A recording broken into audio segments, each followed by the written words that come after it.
Hey guys, welcome you all. So in the previous session, if you remember, we started with the Python basics. So we were on the data structures. Okay, guys. So here, first of all, we'll start with the list. As you know, first is that we have to create the data structure. So suppose if I take a variable as n, and l is equal to like 1, 2, 3, 4, 5, like this. Some numbers I'm taking in a list.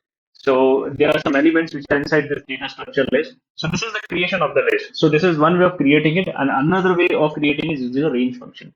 So after this, suppose if I wanted to access the element of the list, so it's like I will be using the position, like zero position or index I will be giving it. So here, that one thing you need to understand it, what is the index? So this is at the zero index, this is at the first index, like next, second, third, and fourth and fifth. These are the index. So based on the index positions, you can access the elements. So if I say L of 0, it's going to give me the 1. If I say L of 2, it's going to give me what?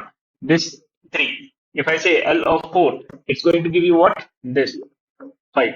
So like that, with the position you can access it, or there is one way to accessing the element, that is with the slicing. So you can access the element with the help of slicing also. Like slicing is when you will use a colon. Colon here means that it's slicing means, if I speak in layman term, like a subset you are actually creating out of this big list. Suppose if I say from 0 and then colon, then it will include all the elements here as I give you out the output.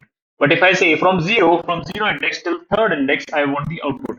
So here, suppose if I say from zero to third index, so all these elements from zero to third index, excluding this three, okay, excluding the third index will give you the output. So your output will be like something like this. This will be the output here as an index you will be getting.